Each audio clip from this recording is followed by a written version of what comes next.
Don't let anyone ever tell you that you can't be a mother if that is what you really want to be. There is no greater pain in my heart I've ever experienced than leaving my son. And I know he went to good people, and I thank them every day that they gave him a good life. But at the same time, I know he missed me, and I missed him. I wish I could have been his mother and had all those 49 years with him.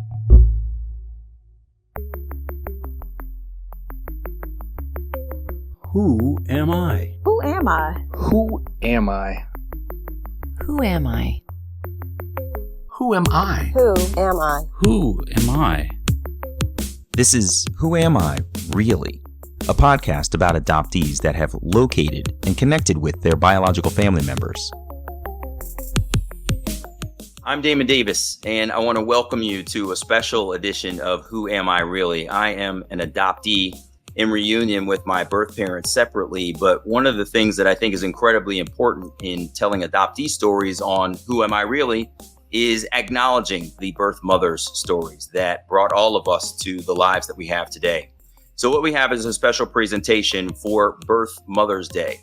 Birth Mothers Day, you may not know, is May 11th, 2024, and is a recurring holiday to bring light to the stories of birth mothers, because they have some very real stories to tell. And we have 3 birth mothers here with us today who I'm so thankful joined us. So what I want to turn things over really quickly to Ed. Ed brought the idea of having this birth mothers discussion to me in hopes of helping to elevate some of these birth mom stories. So Ed, if you would tell us a little bit about your work, and then we'll turn it over to our lovely ladies to tell us a little bit about themselves.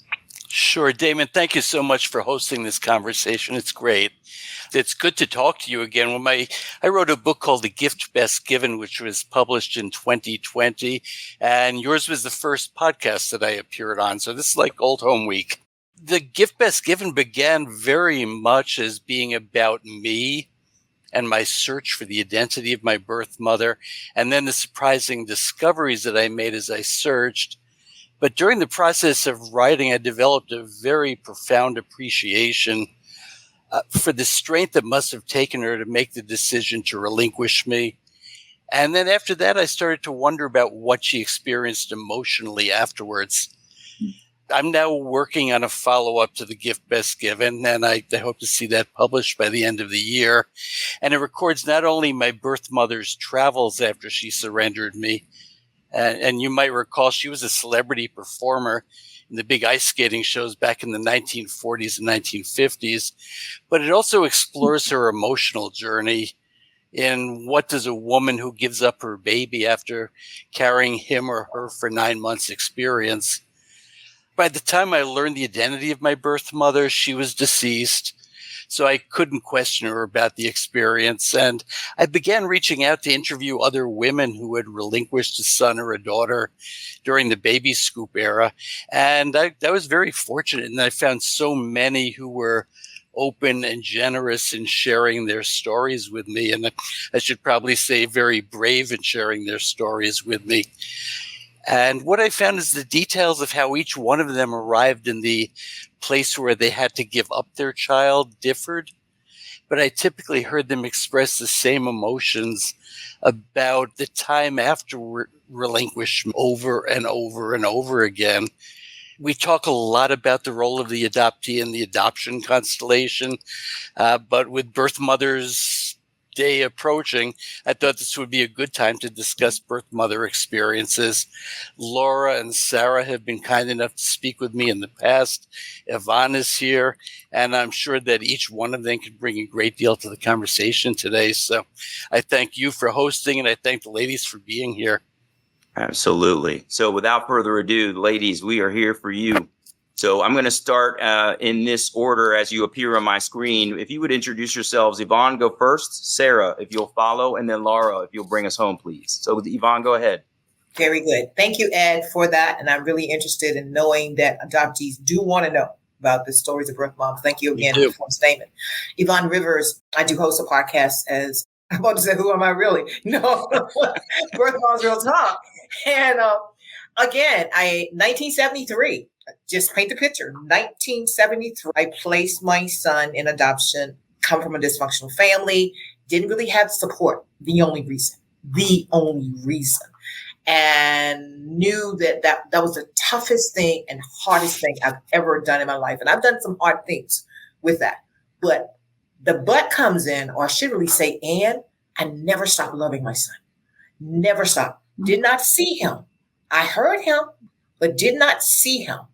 And I saw him for the first time and last time, 12 days after he was born, when I I thought I had signed papers that the law firm is a private adoption through our attorney.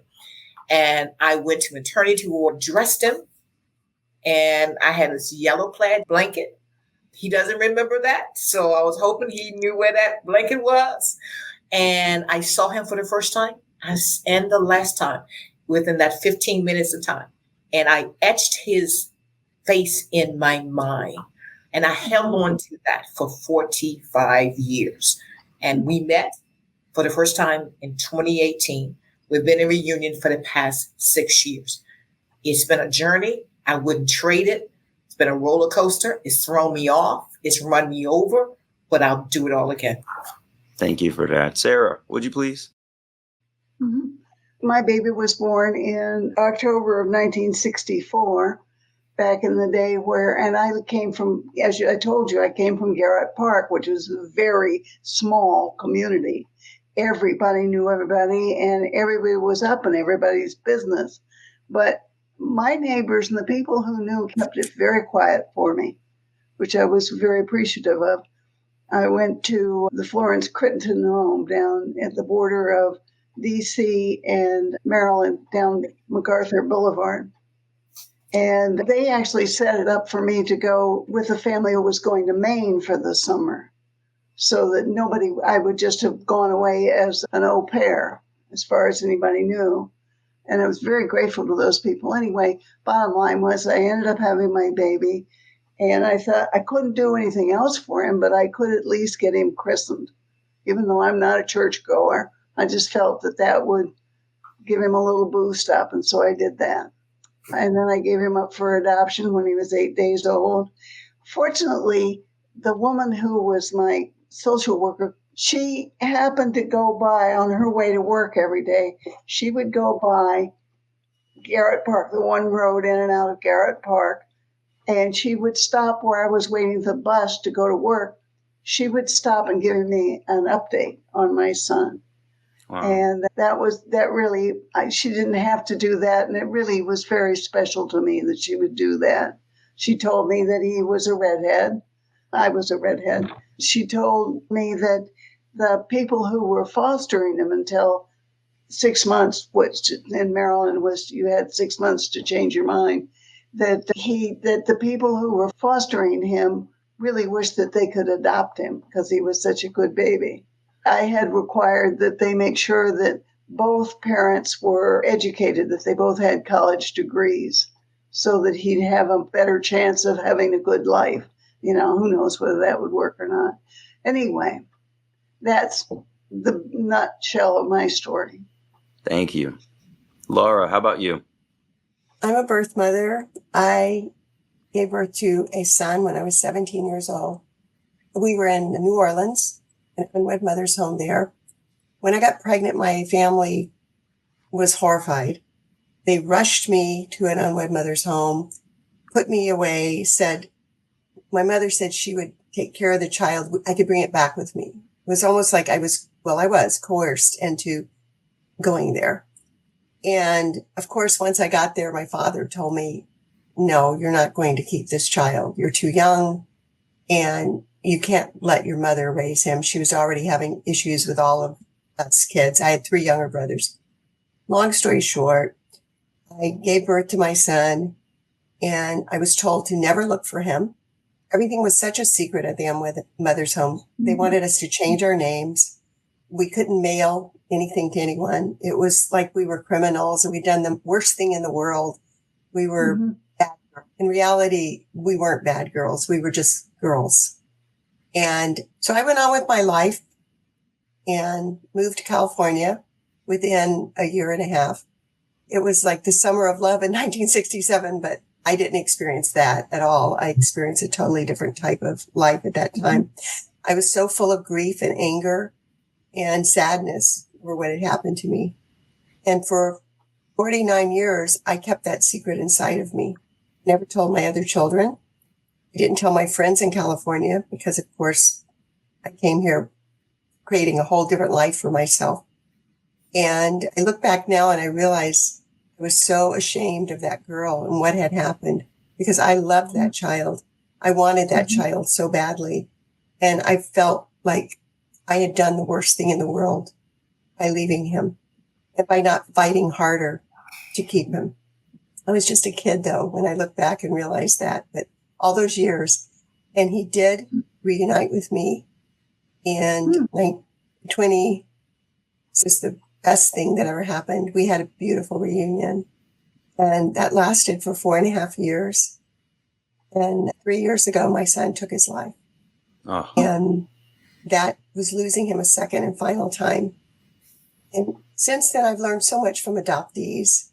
And I'm so happy to know adoptees who have told me what they go through and what they went through. And, you know, even the ones with the great experiences have taught me things I wish I'd known during our reunion. But I'm so grateful that we had those 4.5 years and I got to know the man that he had become. Wow. Thank you. And thanks to all of you for sharing just even these small pieces of your stories. I know that they are not anywhere near what the complexity of your journey has been. So, Ed, I'm going to start us off with the first question that I had, which is sort of staying with this theme, the shame that you were exposed to and were forced to feel. I'm interested to know a little bit about what I will loosely call the choice to either place or relinquish your child. And obviously, I'm interested in your choice of language here as well. But, you know, were you given any opportunity to make some kind of informed decision about adoption? Did you really know what you were getting into? And tell me a little bit more about the pressure and coercion that some of you have expressed that you felt. And maybe, Laura, I'll start with you. Actually, Damon, I had no choice. There was no decision making on my part. I was so young. I was a senior in high school. And in those days, a senior in high school, a 17-year-old was not like the 17-year-olds, you know, that my children became and that my grandchildren have become. We pretty much did what we were told. I had never worked except, you know, babysit maybe for my little brothers or for a neighbor. I had no means. Even though I wanted to keep my child, I had a boyfriend who turned his back on me. I had parents who did not want to support the fact I wanted to keep my child. And I felt I had nowhere to go. There was no services like are available now. And a young woman at that time could not even rent an apartment, even if I'd had the money and a job on her own. She had to have a husband. You know, I couldn't have a bank account. I didn't have any money, nowhere to go. No, I was never even asked. Pretty much once they made that decision that this had to be hidden. This was so bad what I'd done. What had I done to the family was pretty much the gist of it. And I look back now and I realized when I was writing my memoir, I revisited that time as an older, wiser woman, as a grandmother. And I realized that girl didn't have much to do with this except go along with whatever was told to me. And all those years I held that anger and shame of what I had done inside of me. And I was not happy with who I really was. And I couldn't even talk about it. I couldn't read about other adoptee stories or birth mother stories. I bought The Girls Who Went Away and put it in a bookshelf and never opened it because It was too hurtful. So no, there was no choice on my part at all. And I heard you say that you were basically tricked. You sound like your mother told you that if you go to this home, you can go there and have this baby and bring the baby home. But in essence, they were trying to get you to the home. And then the trick was there. That was what was said to me. Because in those days, that did happen quite a bit. Mothers would raise their daughters' children and act like they were the mother. And of course, that causes all kinds of issues. Plus, my mother had many issues. And, God bless her. She had enough going on with her problems and then having 4 children. So my father was wise in not wanting her to go through even more. And I know that my parents were very hurt by all this. I know that as a mother, as a grandmother, and I know how I felt when I first had my first grandchild, and this was their first grandchild, that they were pretty much saying, you will leave this child here. And I was told over and over again by the home, by, the staff there, because we all worked, and I worked in the nursery. I held the babies and fed them. And I think back to that and I think, how sick is that? I'm leaving my baby and I'm having to, I love that though. I love those babies. I love them. And I prayed that somebody would watch my child the way I watched over them. But when I look back and I realized that we were put in these positions and we were told never search for this child. It was closed adoption. There was no such thing as an open adoption. We would never know. I had no choice in who was going to adopt my child. I only knew it would probably be, it was a Methodist home. So it would be a Methodist person more likely than anything. And it would be people who they approved of. And I knew that most of the adoptive parents were from Alabama, Mississippi, and Louisiana. So I always knew my son was probably back there, which he was. He was in Louisiana. And all those years when I would go back and visit, look for him in the crowds, in the airport in New Orleans, I just had a feeling he was there somewhere. Yeah. That was a terrible time. Yeah. I'm sorry you had to endure that. Sarah, tell me a little bit about your experience. Did you have any kind of informed choice, or were you also and similarly coerced, pressured out of keeping your son? No, I suppose you could only say the only pressure I had was the times. This was in 1964. So society just said I was a bad person because I had done this. What really has always annoyed me is that the men weren't ever made to be bad people. It was just, oh, well. But I chose not to tell the birth father that he had a son because, first of all, he was a scumbag, and the only reason I got connected with him is that I got broken up, or he had broken up with the guy I thought I was going to marry. And he had led me to believe that. And then he shows up one Christmas with his now wife. Oh, wow. And yeah. So I'm not fond of that fellow. And as far as I'm concerned, he's a coward, that he couldn't at least come and say to me, hey, and I didn't realize that he knew. Well, at that time, he didn't know I had a child because I hadn't had it yet. But he told my brother that he was bringing the woman he was going to marry home for Christmas. And my brother was the one who told me. And I am so glad I didn't marry that man because he was an SOB. So anyway, bottom line is that I was feeling sorry for myself and I didn't think anybody liked me and that I would never have a husband and so on and so on. And this guy was paying attention to me. Plus, he liked horses. Well, I'm a big horse fan. So anyway, I just ended up a one-night stand and I ended up pregnant. It was the right timing, I guess. Anyway, so I didn't tell my mother. I did tell the mother of the guy I thought I was going to marry because her daughter, she was my best friend. And she helped me find Florence Crittenden. She helped me with all of it and was very supportive. Then I had the baby. He was born early, so he was underweight. So I was allowed to feed him, which made, of course, all the other young girls in the orphanage or the whatever jealous because they weren't allowed to hold their babies and I was able to feed my baby. And I can understand why that would make them jealous. I mean, yeah, it was a little, but anyway, I walked him out and gave him up for adoption when he was 8 days old. I thought about him all the time, but I have never really tried to find him. I just fantasize that he's now about to be 60 and he's got grandchildren that he's playing with. So you are not in reunion with your son. Correct. Yes. I see. Thank you. I did say earlier that my stepdaughter, Shell, is a singer-songwriter, and she wrote a song called Mark Aaron, because that was the name that I gave him. And it was about my maybe having seen him in a grocery store. Oh, wow. And, yeah.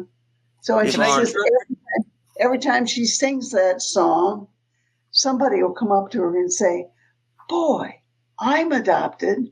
Do you suppose that's my mother?" Wow. So I think that's my goodness. Nice. Yeah. Unreal. Yvonne, tell me about your experience. Did you have any good information? Were you coerced?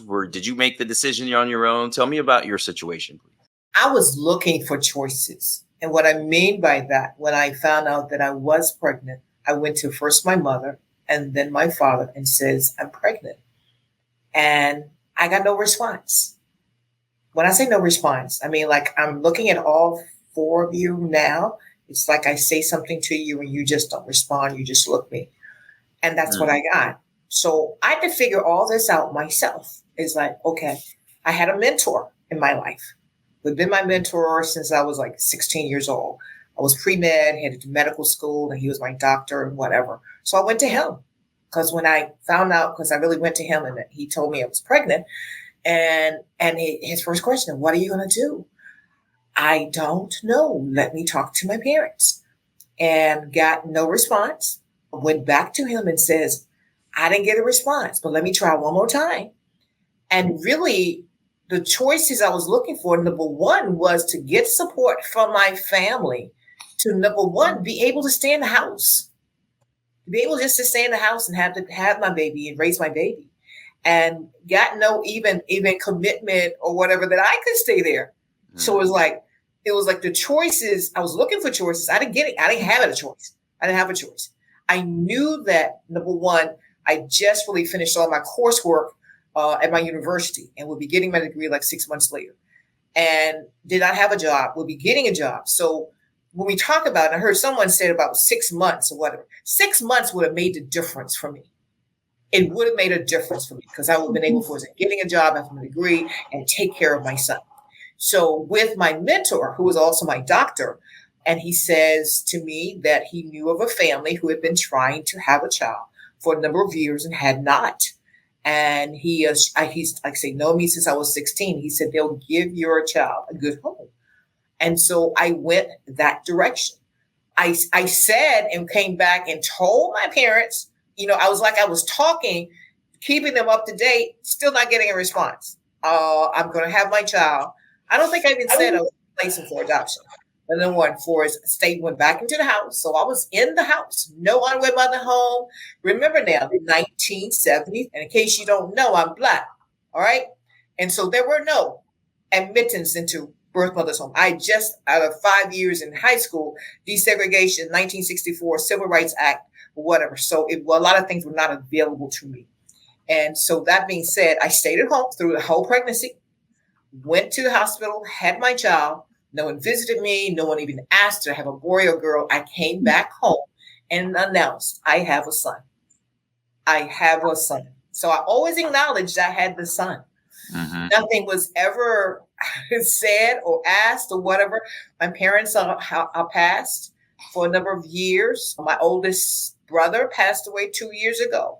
To all of them, the one other brother who's surviving, they have not spoke of that since 1963. Unreal. Folks feel like if they don't talk about something, it doesn't exist. Right. You're talking about a whole human. Yes. Mm-hmm. Yes. Right. Their first and only grandson with my parents. So it was like, really, literally, a lot of people, when I tell my stories, like, they ain't say nothing. No, they ain't say nothing. They said no, they ain't say nothing. And I'm going to turn it over to you. I hope you have the next question that we wanted to ask available. Well, I think the three of you have had obviously the same experience, but quite differently. And I guess I would ask you, can you talk a little bit about who helped with the facilitating your child's adoption? And did you have any role in selecting or or choosing where and when that child went? Well, like, as you heard me say, that my mentor, my doctor, was the one who recommended this couple. And he was my help. I called him my angel. Unfortunately, he passed away last July at the age of 95. But in the period of time we've been in, and I found him again. So we were in reunion with him for the last 5 years. And so by him suggesting this family, that was really what I had. I trusted him. And he provided that opportunity, even though that was secondary for me, because that's not what I wanted. And just let me back up, that the birth father had just come back from Vietnam, not the way he went. So he was not capable of really helping with anything. So first of all, I went to my parents, first my mother, then my father, and then I went to him. And he was not in a position or whatever, struggling with his own issues. So he was not part of the picture, to be able to help with that. But along with it, when the suggestion of this family that I consider being vetted or whatever by my doctor, it was like, okay, quite frankly, my doctor was the angel that facilitated and got the attorney and whatever. He was my support there. Because without him helping me with all of that, I don't know because number one, I'm pregnant. My parents are not telling me I can stay there, that I can help me and whatever. So I'm like wondering what I'm going to do, where I'm going to go, or how it's going to be. And that's why I called him to his face until he passed away. You are my angel. And when he directed you toward that other family, were you happy and trusting to accept his direction at that point? Or Absolutely. Yeah. He was my mentor for a number of years. He's known me since I was 13, 14, 15 years old. And by him saying that, and what I found out later, I didn't know at that time. I didn't find out until after I found my son in 2018. So shortly after that, I started looking for him. I knew he'd be older, whatever, and I found him. And so I saw him. We would have meetings. He would send me flowers on Mother's Day. And what he shared with me, he had grew up in a foster home. I did not know that until recent times. Oh, really? And he would say to me, I know what you're going through. I know what you're going through. And sure enough, as I said, he would send me flowers on Valentine's Day and Mother's Day. The years that we were in reunion before he passed away. Yeah, that's great. Thank you. Laura, do you want to talk a little bit about that? I know you were coerced into that home. Once you were there, did you have any agency in where your son would ultimately wind up? No, the way it happened was my mother, I didn't tell anyone. And because I was, naive. I kept thinking, I told the father who he was joining the army. He was leaving college, join the army because he wanted to impress his father. His father and him were always at odds. And I always think to myself, he would rather join the army and go to Vietnam than marry me and help take care of this child. So that made me feel even worse because not only have I done this with this person that wants nothing to do with me, but then now I have to deal with it alone. So I didn't tell anyone. My mother finally confronted me. And I think I was like about 3.5 months pregnant. And she confronted me and told me immediately I could not go to school anymore. Because back then you could not go to school pregnant. That was like unheard of. And I never even saw a pregnant teacher at my school. So I know that everything was hush hush about pregnancy. And we were very naive about it. All of the girls that were at the home were very naive about it. There was no classes. We didn't know what was going on unless we tried to research ourselves what was going on. But what happened was my father's minister told him about this home in New Orleans. And so that is how I got there. And then once I was there, I pretty much was just another cog in the machine, girls going through the process. I do not remember a social worker. I do not remember ever talking to a therapist or a counselor. I don't think there was such a thing there. And we just kind of waited our time out. We did different jobs.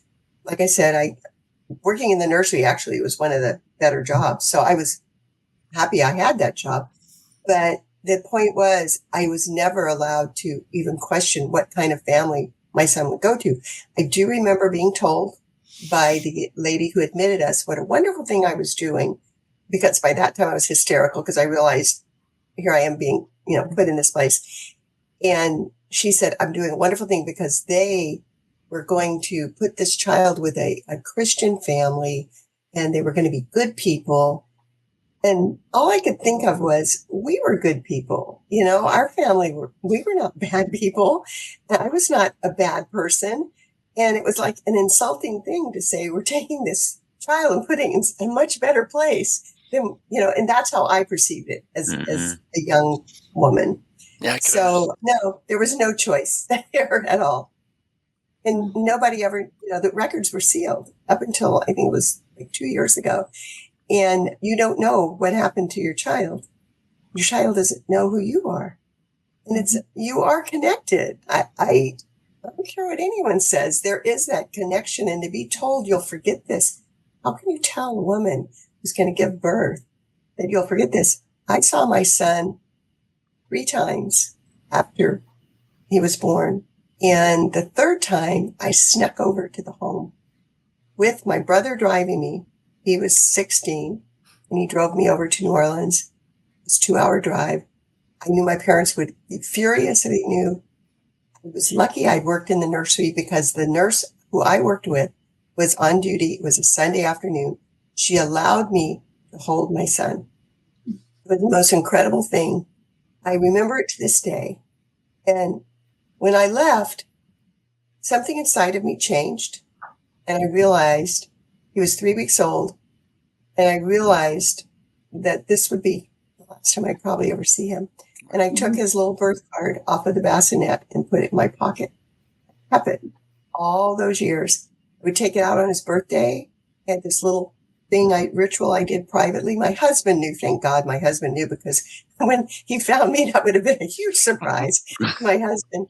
But it was just that birth card kept me going. Because I would sometimes even think as the years went by, did that really happen? Did it really happen? And I would look at his card and just hold it like it was a piece of him, because it was my salvation, that little piece of card. It just had his birth name, his crib name on it. Thank you. Sarah, what about you? Did you have any support or any opportunity to provide input as to where you would like to see your son land? Per se. I know you said you wanted him christened, and was there anything more than that? Yeah, as I said, the woman who was my caseworker would stop by on her way to work as I was waiting for the bus, and she would give me updates on him.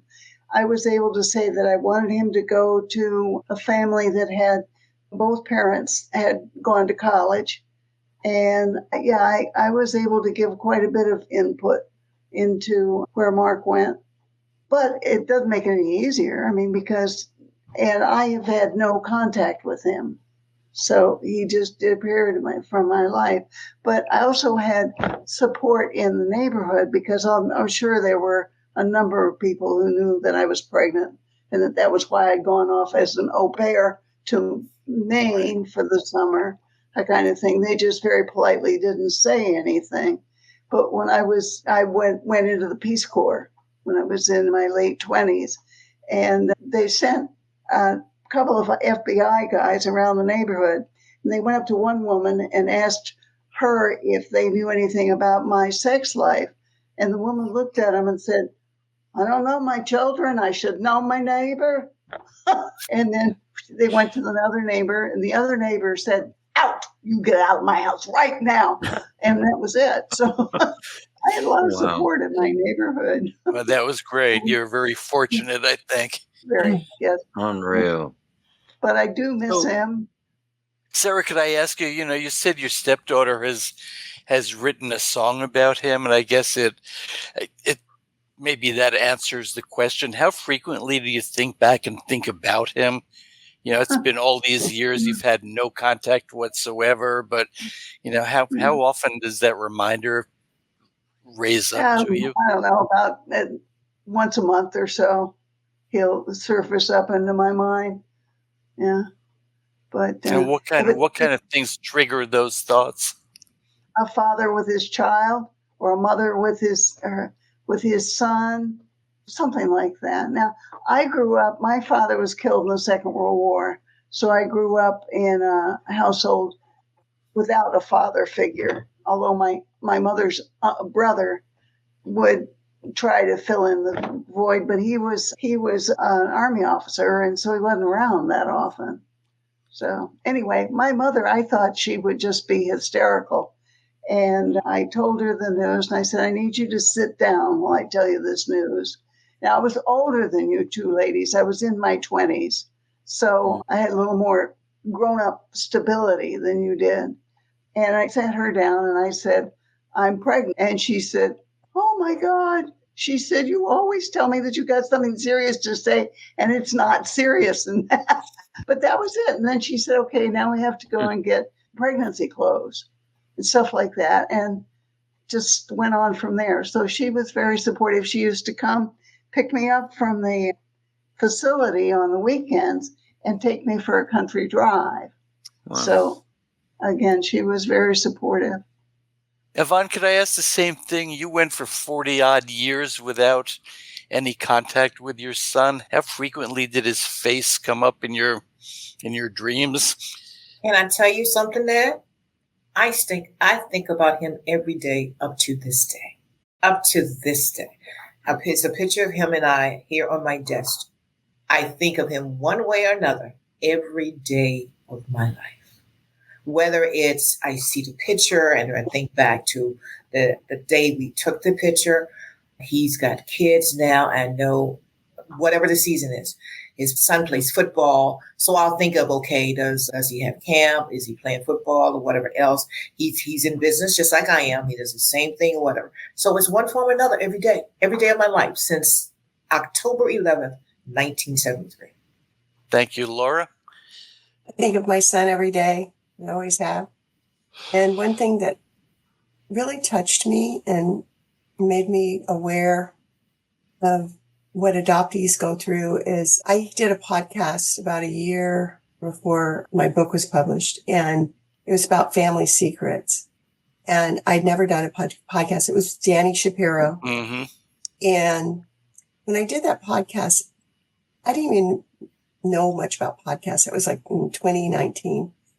And within probably 2 days, I must have had over 100 emails. It blew my mind.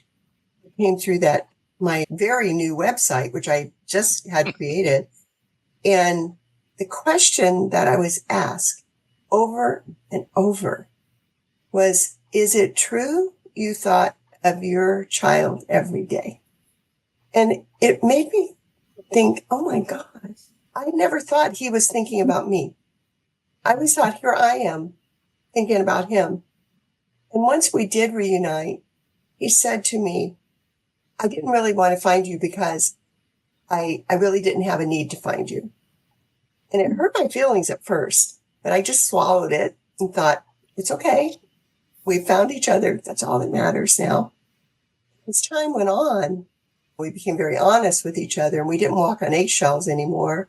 And he said, I thought about you every day. And he said, and I wondered where you were, who you were. He had been told I was 14 when I had him. The records were wrong. He thought I had been raped or something horrible had happened for me to become pregnant at such a young age. And I assured him I was, very compliant. I was a 17-year-old with a boyfriend. It was not like rape. And I said, I was in love with my boyfriend and I thought we would love you. And it had nothing to do with any of that.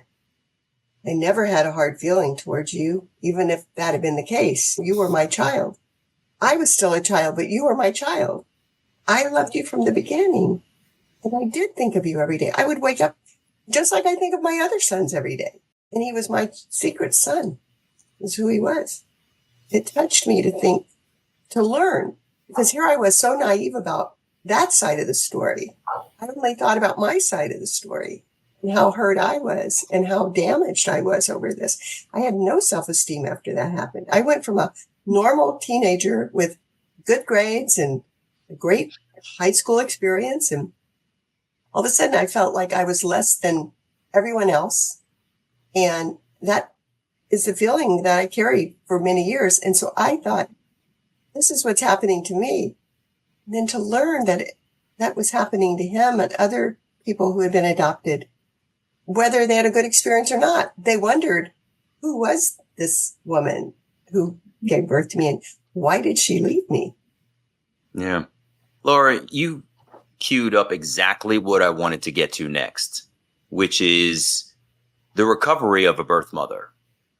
You have gone from being not a mother and a young woman, and I'm saying you in the royal you, Yvonne, Sarah, and Laura. You've gone from a moment in time of not being a mother to suddenly you are pregnant, going through this transitional process of carrying this child, nurturing yourself and the child, giving birth, and then the child is gone. And you're made to feel like a bad girl.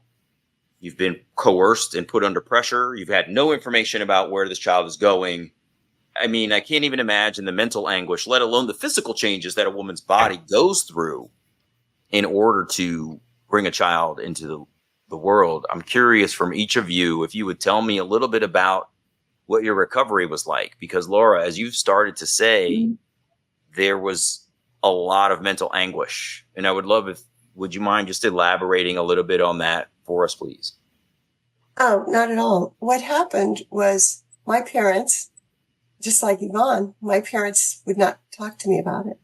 So they took me home 2 days after my son was born. And here I am going through all the anguish of leaving him. I'm begging them at this point to turn the car around. I'm telling them I will live at the home and take care of this. That's how naive I was. I thought I could just keep my job, but I couldn't. But I wanted to stay there with him. And I was afraid he wouldn't be adopted. So I had this mental anguish about, I don't know why I worried about him not being adopted right away. I think it's because I had seen other babies stay longer. And then I'd seen some be adopted quickly. And I didn't know what I wanted. Did I want him to be adopted right away so that I would for sure not be able to see him? Nobody told you could change your mind. There was nobody that said to me, oh, you can change your mind as I signed the papers. Nobody counseled us on that. And I learned years and years later, there was this grace period that you could, go back. But my parents wouldn't go back. So I was mentally going through so much, emotionally. My body, I went through a lot of problems with my body because I had a very hard birth. And I didn't even realize it at the time. And I just recently saw some paperwork that my son's wife sent to me. She sent me a bunch of stuff since, he's passed away. I've gotten quite a few things from her. And one of them was paperwork his parents had. And it said birth normal. It was not normal. I've had other children. It was not a normal birth. And the thing is, everything was so crazy back then that we couldn't even express ourselves, at least in my house, because they wouldn't talk about it. They'd change the subject. They'd turn away from me. They would get angry with me. I couldn't even talk to my grandmother about it, who lived next door. I couldn't talk. I never had a counselor or therapist.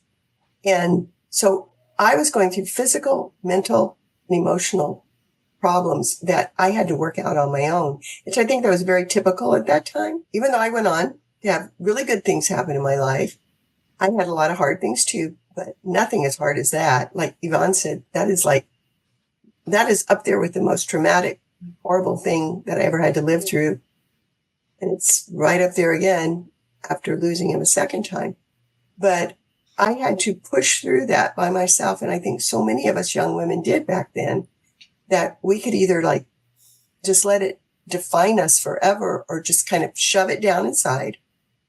I was so secretive that years later, when I went to therapy with my first marriage, couples therapy, I never told the therapist what had happened to me. I didn't even tell when I went with one of my sons therapy with a teenager type thing, parent-child type thing. I would never, ever tell anyone what I went through. I went through a grief counseling after my parents both died. and never told the grief counselor that I lived through that. I carried it inside of me like a stone in my heart. My husband knew, thank God, he was like a rock. I could talk to him about it, my second husband, but couldn't tell anyone. I feel bad for women who went through that because I know how hard it was.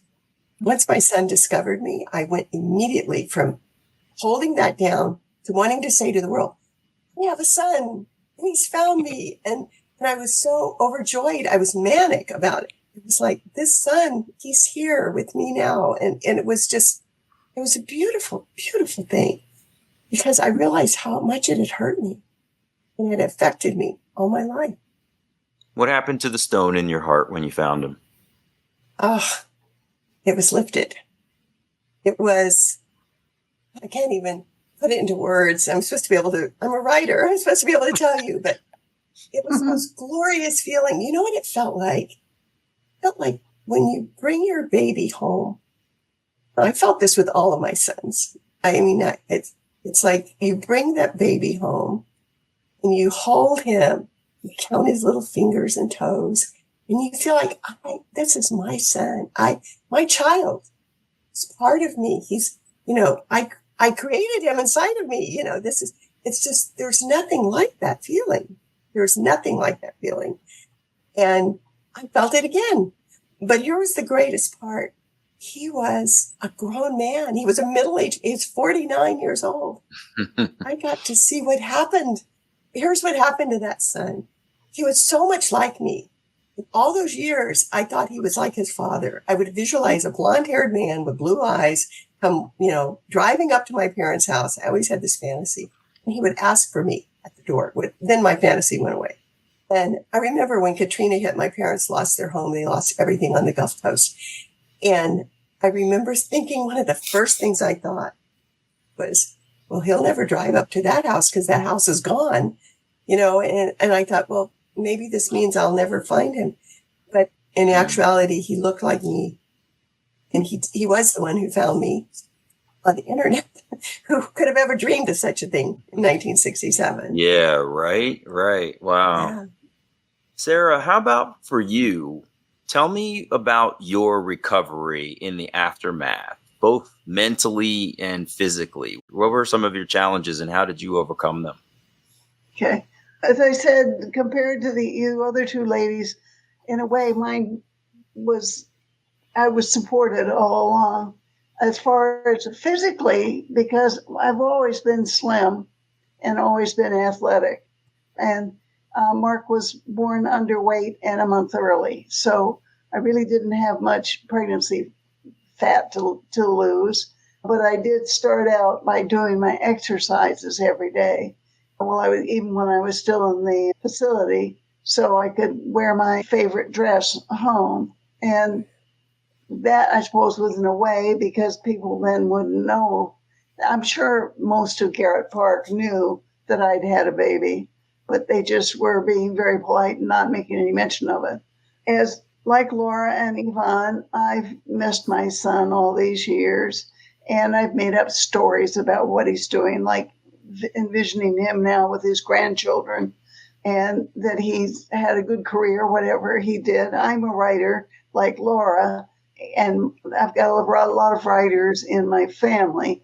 So I expect that Mark has some kind of artistic bent, or at least I like to fantasize with that.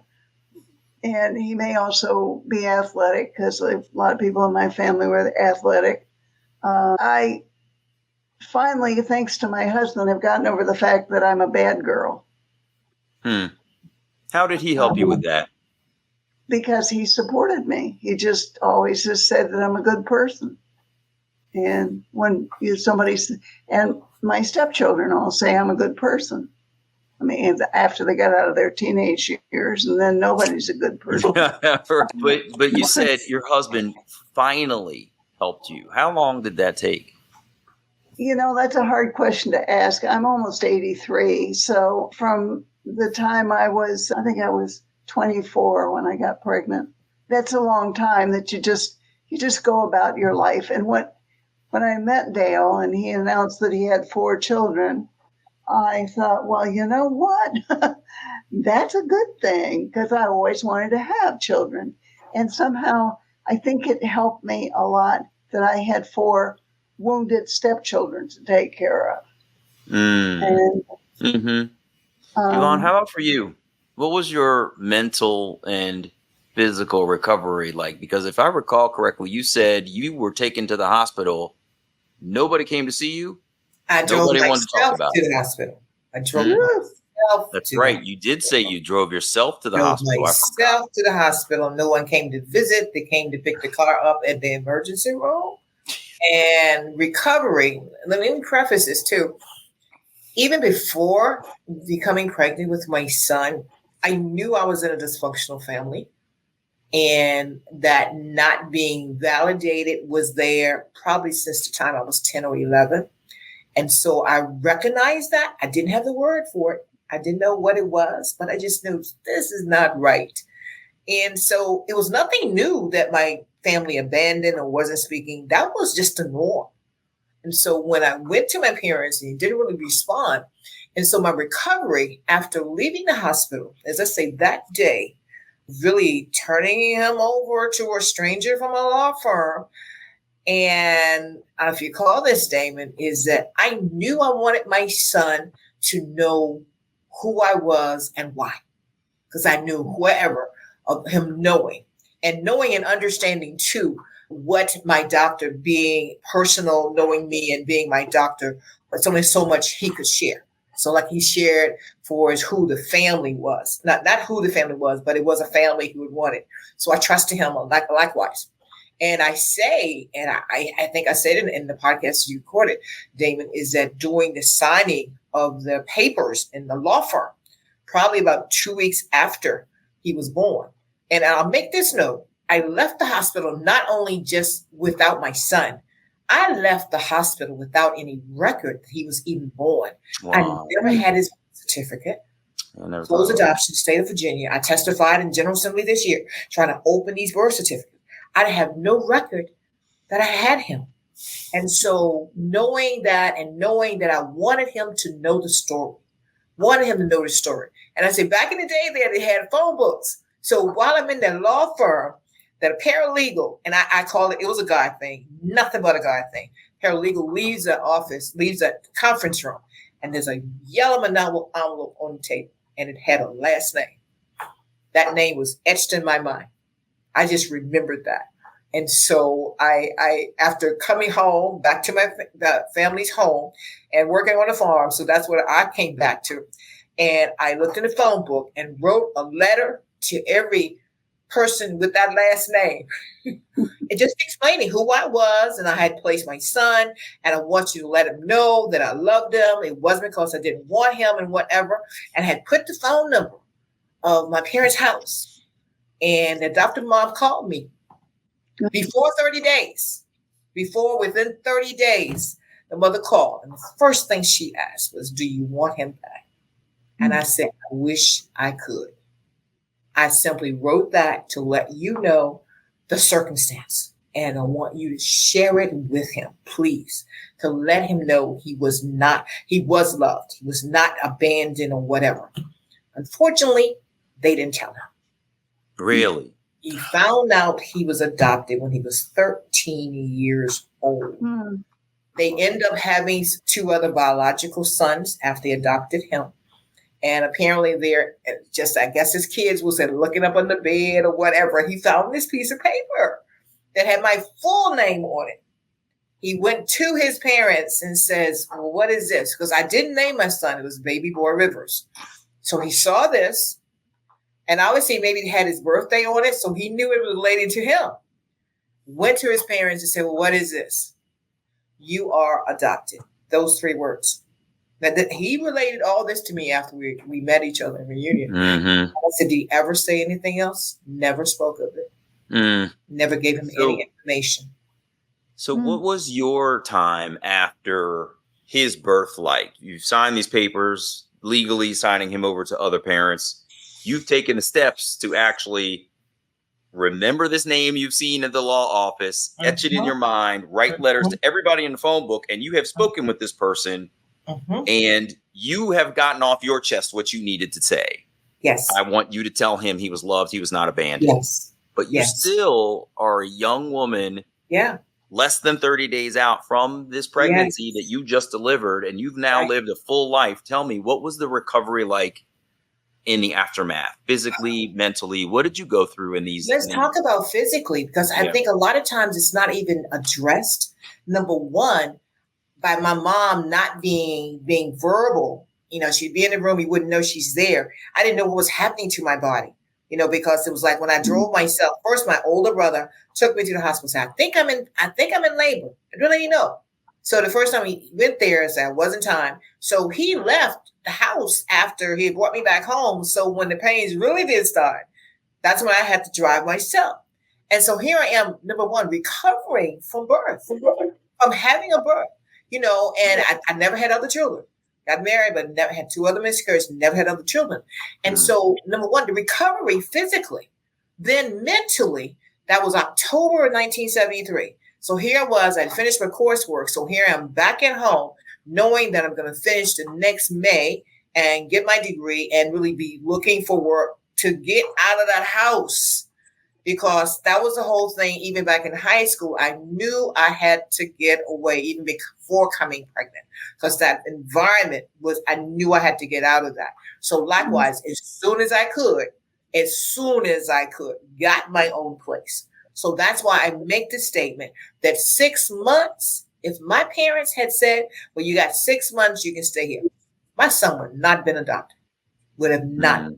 So during that period of time, first of all, of that, and really going out into the world, getting a job, I would never forgot about it. Never forgot about it. And I would have conversations, and I would share when the topic would come up. So I didn't stuff it like a lot of birth moms did. I always acknowledged, and a couple of circumstances, co-worker and whatever, I think it was a family adoption. She mentioned that she just had found her mother or father and her mother, and made a comment to me while we're driving. It's like, I don't understand why a mother would just give me up or place me in adoption or whatever. And I said, I do, because I've had a child, and I told her the story. So when the opportunity exists, I will share about it. So I really have to say, boys, and maybe I'm a little different than some other birth moms. I refused to accept the shame during the time I was growing up, because I got that rejection from my family, even before giving birth, even before getting pregnant. And I fought against that, because I knew, and I never called myself a bad girl, because I knew I was worthy.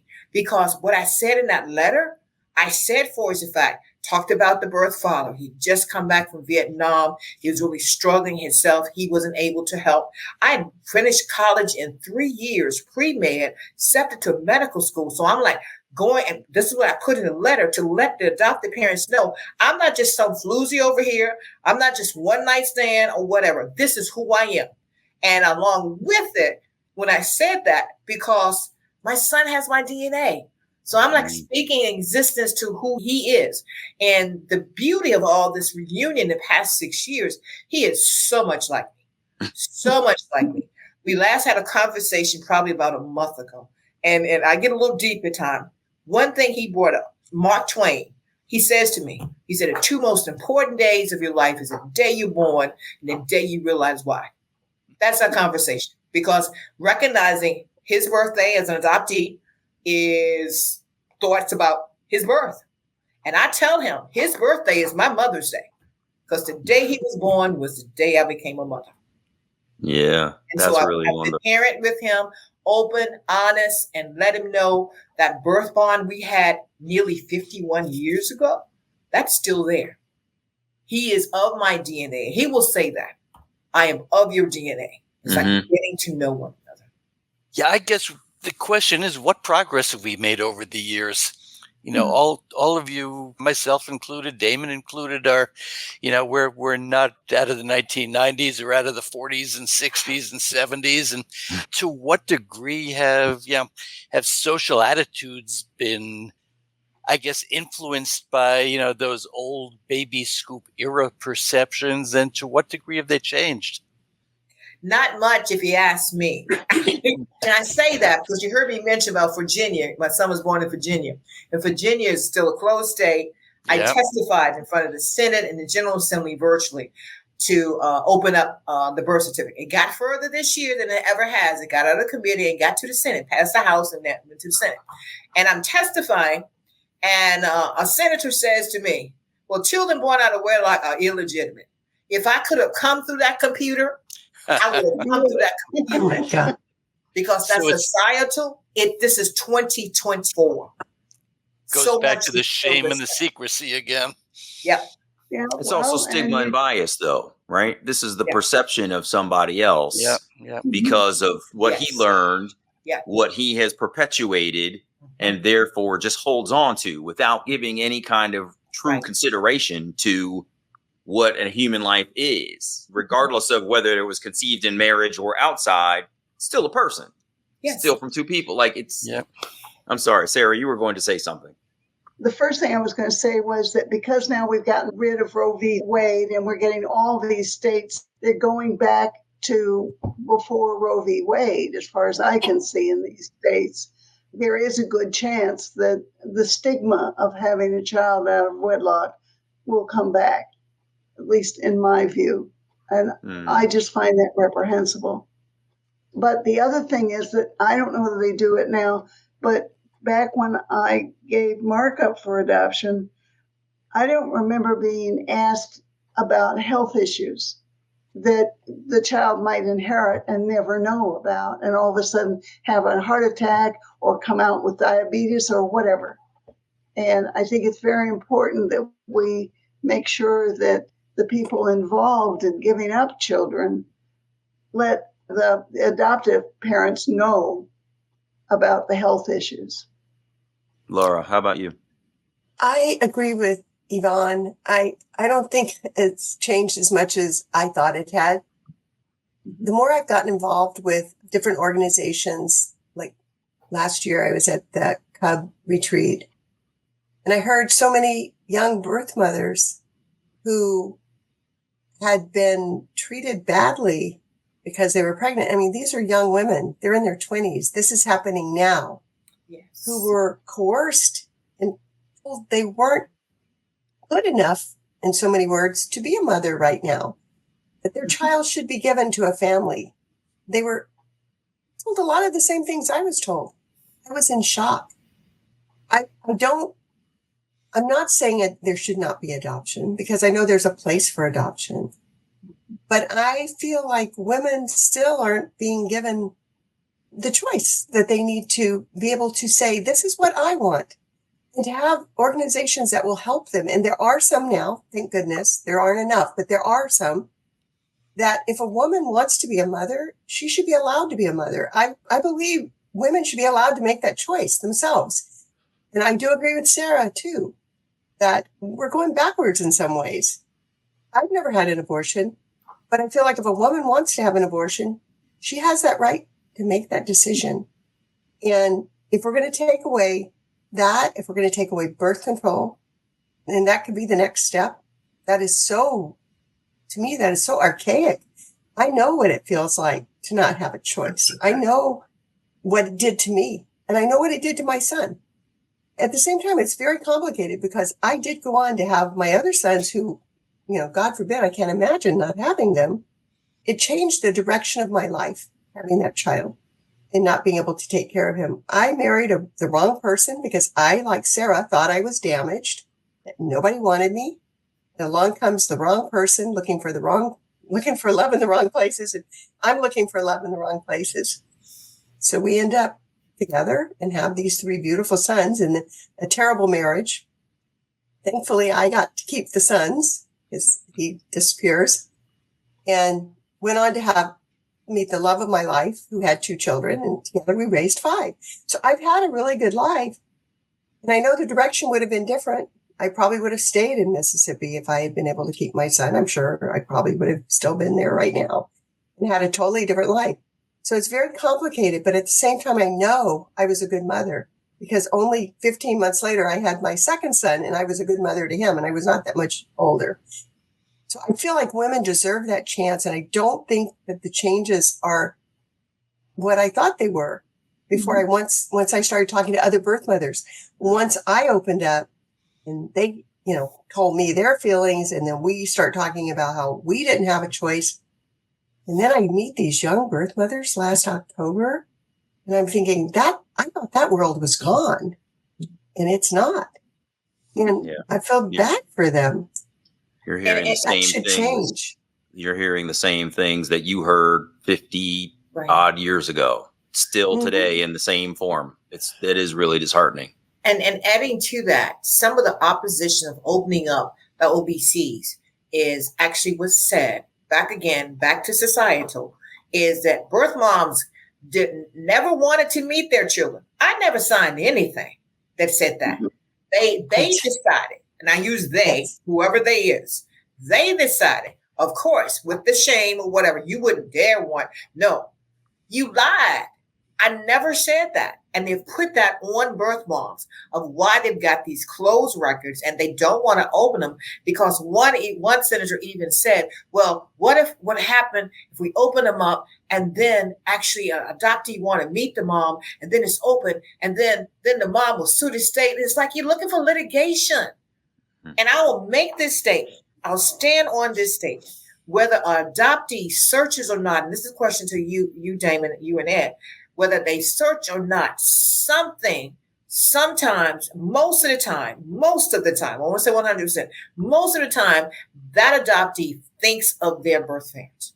Whether they're going to search or not is a different story, but they think of it. Because back again with mirroring, who am I really?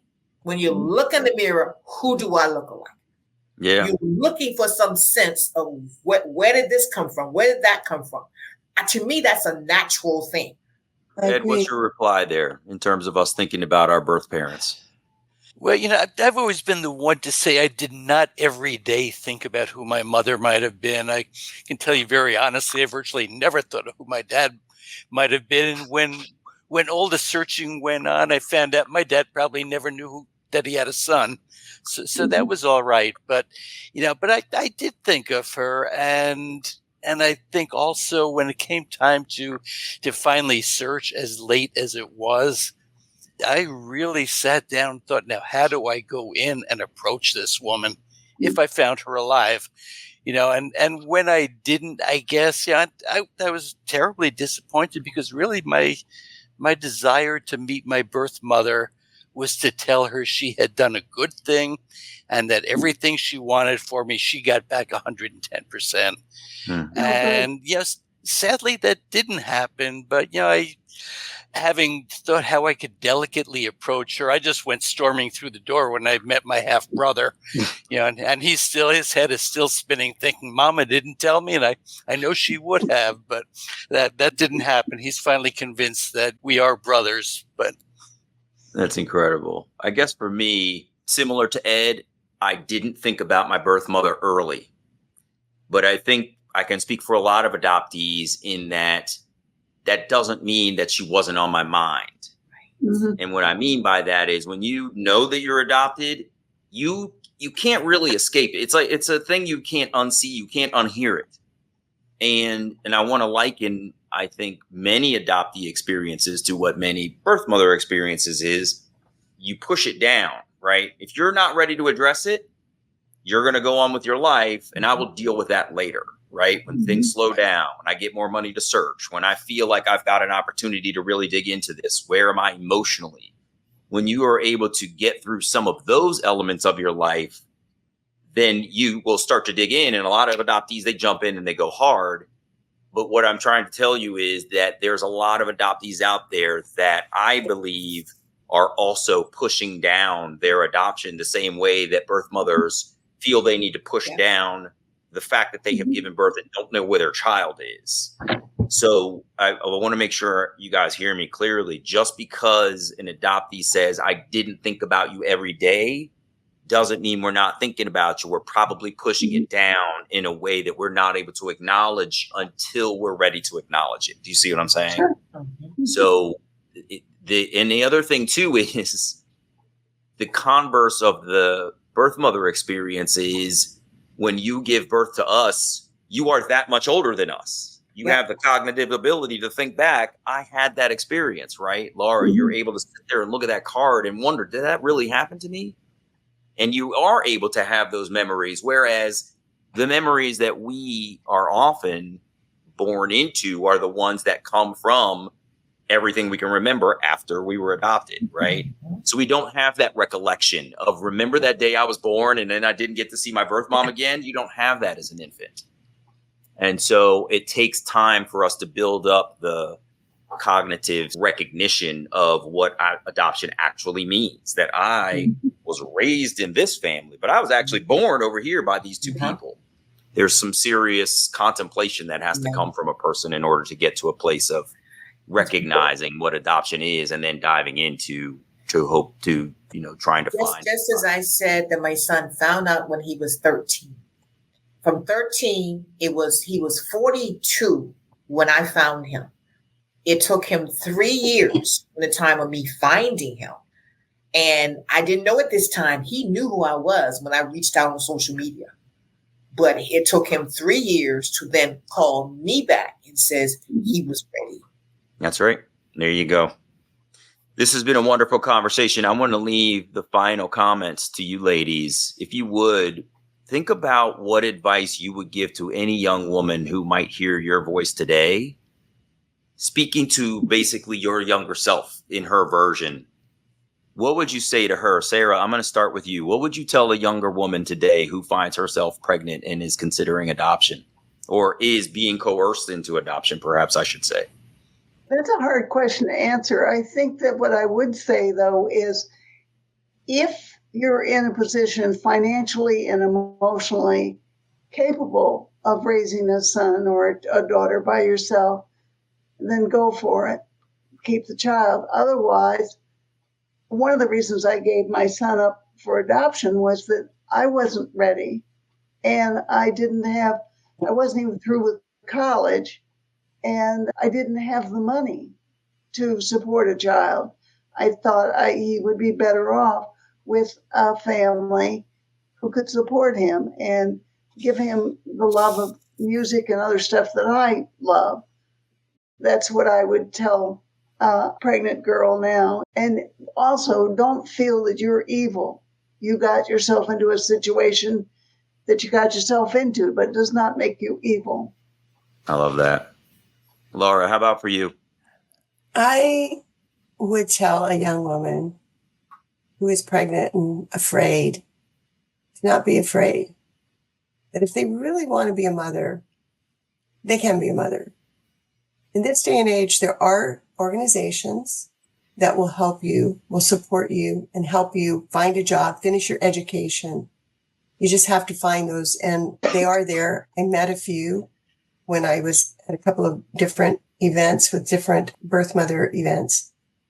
And I know that you're afraid, but don't let anyone ever tell you that you can't be a mother if that is what you really want to be. There is no greater pain in my heart that I've ever experienced than leaving my son. And I know he went to good people, and I thank them every day that they gave him a good life. But at the same time, I know he missed me, and I missed him. I wish I could have been his mother and had all those 49 years with him. Could I add one more thing? Of course. I think one of the things that made my healing easier was when I met my husband.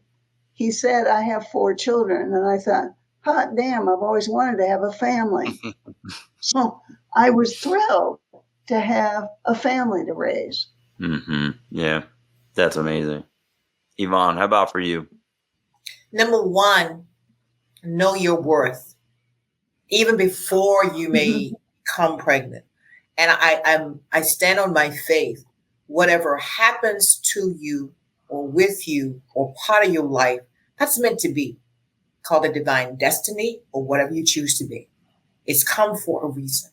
And number two, do your work as best as you can. And I say as best as you can because some moms, and I've had them on the podcast, and they'll speak about that just as long, that They won't deal with it because they're so afraid. Doing your work simply means spending time with yourself to learn to love yourself, because you can't love anyone else until you love yourself. And I'll speak about reunion. It pains me sometimes, because I talk to a lot of birth moms, that it's hard. Reunion is hard. Let's be straight with that. It's just hard. But there is nothing ever will deter me from my son. I have this unconditional love, and I have this birth bond. And I can do that, and really, I say, be the mother, be the adult. If the child doesn't respond to you when you say, well, I've sent these messages, they don't respond, I don't know, I'm going to drop. I will never drop my son. And I want to encourage and empower other birth moms that it is challenging. So be ready for it. This is not easy. And it's not easy because our love is so deep. That's why it's not easy, but it's worth it. It's been a roller coaster for me, the reunion, and him. And I'm being honest and transparent, because I say that I'm coming from a dysfunctional family, and I was so clear. And I said to him, and he knows my story of a dysfunctional family, I said, we're going to be honest, transparent. I call it HOT. Honest, open, and transparent. HOT. If we're there, no more secrets. That's why the podcast, we're pulling off the covers of the secrets. When you talk honestly, nobody's got anything to bring back to you, because you've said it all. You've said it all. None of this thing about keeping you in the house when you're pregnant. Don't let the neighbors know. I don't care about what anybody knows, because that's my life. I love it very much. Thank you all. Laura, Sarah, Yvonne, thank you all very much. On behalf of Ed, this has been an amazing conversation. I'm so grateful to you, Ed, for bringing this idea forward. And again, to you ladies for your open honesty, your candor. And I want to apologize for everything that you guys have endured. It's a long life of pain. And this is not something that most people can even fathom. And so for you to openly express what it is that you've been through, especially as a message to adoptees, it's really powerful. And I'm sincerely grateful to each of you for being here. So National Birth Mothers Day is on the Saturday before Mother's Day. This is meant to honor all of the birth mothers and lift you all up and acknowledge everything that you've been through and be a day of support for you. So can I have one last thing? Yeah, please. I don't celebrate Birth Mother's Day. Understood. And the only reason why, back again, feeling worthy, celebrate me on Mother's Day. Mm-hmm. Very good. You all celebrate whatever day you choose, but the ultimate desire is to make sure that we acknowledge everything that we've been through. So thank you so much for being here. We appreciate it. All right. Thank you for having us. Y'all take care. Take care. Thanks for inviting us.